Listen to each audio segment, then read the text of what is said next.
नियुक्ति की प्रक्रिया जो प्रारंभ हुई थी वो नियोजन नीति के रद्द हो जाने के कारण थम सी गई है।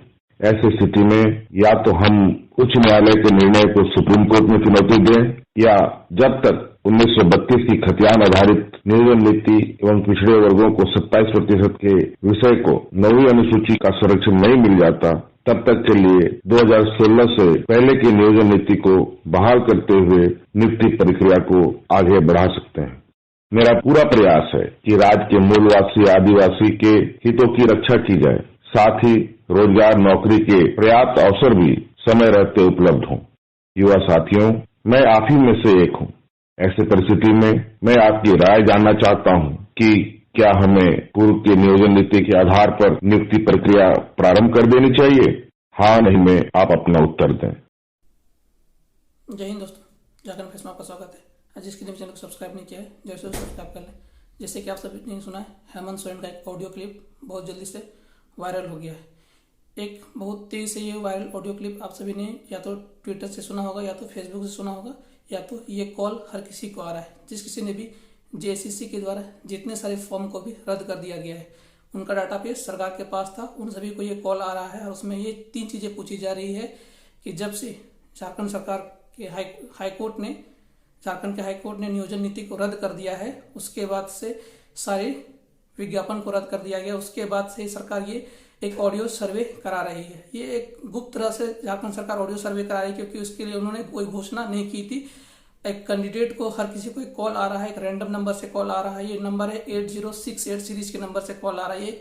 जब इस नंबर को सर्च किया गया है, ये कोई थिंक टैंक है। थिंक टैंक मीन्स जो एक सर्वे कराती है, एक कंसल्टेंसी सर्विस होगी, बेंगलोर की कंसल्टेंसी सर्विस की 8068 नंबर की सीरीज से अलग अलग नंबर्स को वो सारे कैंडिडेट्स को कॉल आ रहा है जिन्होंने भी फॉर्म फिल किया था जेएसएससी का, जिन्होंने भी जेएसएससी के जितने भी एग्जाम होने वाले थे उनमें जिन्होंने भी रजिस्टर्ड किया था, उन सारे कैंडिडेटों को ये कॉल आ रहा है। जिसमें 3 बातों का जिक्र हो रहा है कि इसमें कहा गया है जब से भी 16 दिसंबर से नियोजन नीति को रद्द कर दिया गया है उसमें सारी नियुक्तियां रुक सी गई है। हेमंत सोरेन की आवाज में ये कॉल आ रहा है, ये भी आपने इसी बात को सुना है। उसके बाद से बोला जा रहा है कि जब से 1932 से खतियान को 9वीं सूची का संरक्षण नहीं मिल जाता और ओबीसी आरक्षण के 27% आरक्षण को 9वीं सूची का संरक्षण नहीं मिल जाता, तब तक सरकार ये 2 विकल्पों पर विचार कर सकती है। क्या विकल्प सरकार दे रही है अभी कैंडिडेट को कि 2016 से पहले की नियोजन नीति सरकार करना चाह रही है कि 2016 एक नियोजन नीति ऐसे 2016 में ही एक नियोजन नीति आई थी, लगभग 14 जुलाई और 16 जुलाई के बीच में रघुवर दास ने एक नियोजन नीति लाई थी। उसी से पहले की नियोजन नीति सरकार लेना चाह रही है,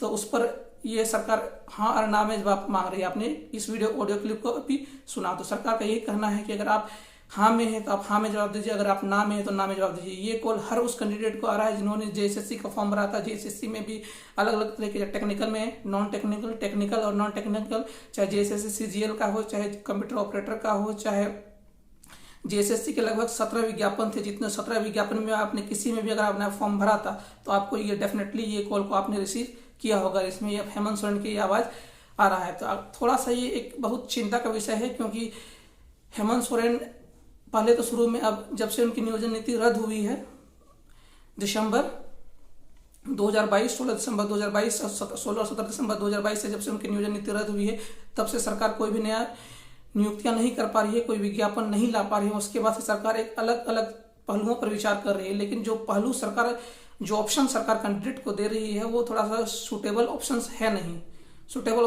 नहीं क्योंकि जो 2016 से, क्योंकि सरकार के पास कोई नियोजन नीति थी ही नहीं, क्योंकि 2016 से पहले जो नियोजन नीति की बात करते हैं क्योंकि उसमें कोई कट ऑफ नाम का कोई कट ऑफ ईयर रखा ही नहीं गया था। क्योंकि सबसे पहले कट ऑफ ईयर को नियोजन नीति में कट ऑफ ईयर को सबसे पहले डिसाइड किया था हमारे रघुवर दास जी ने। उन्होंने 1985 में से जो भी झारखंड में रह रहे हैं और 30 साल से जो झारखंड में रह रहे हैं उनको झारखंड का निवासी घोषित किया गया था। लेकिन उससे पहले झारखंड में कोई ऐसी अस्थायी नियोजन नीति नहीं थी, एक वो रिगरस कोई नियोजन नीति नहीं थी।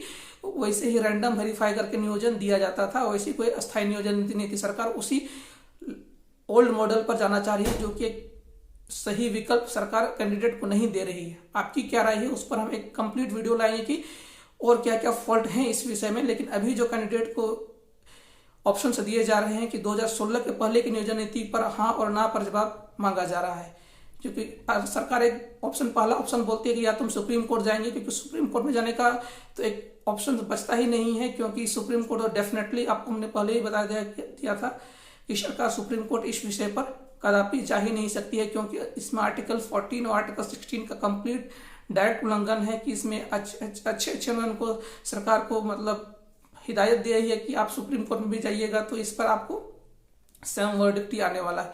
आपकी क्या राय है कमेंट सेक्शन में जरूर दें। इस वीडियो को ज़्यादा से ज़्यादा लाइक, शेयर और सब्सक्राइब कर दें। और इस वीडियो को देखने के लिए बहुत बहुत धन्यवाद। इसमें आगे वाले सीरीज में आपको हम लोग जरूर से जरूर बताएंगे कि इसमें और क्या क्या कमियां हैं, नियोजन नीतियों को लेकर के क्या क्या ऑप्शन सरकार दे सकती थी, लेकिन इसमें तो सरकार ने एक लिमिटेड ऑप्शन दिए हैं। 2000 नियोजन तो सरकार देना चाह रही थी, नियोजन तो सरकार देना चाह रही है एक डिफिकल्ट सिचुएशंस में, लेकिन जो ऑप्शंस दे रही है वो कैंडिडेट के लिए सुटेबल ऑप्शंस नहीं है। आपकी क्या राय है, ऑप्शंस को बता सकते हैं। और कोई भी क्वेरी हो तो कमेंट सेक्शन में दे सकते हैं। और इस वीडियो को देखने के लिए आपका बहुत बहुत धन्यवाद।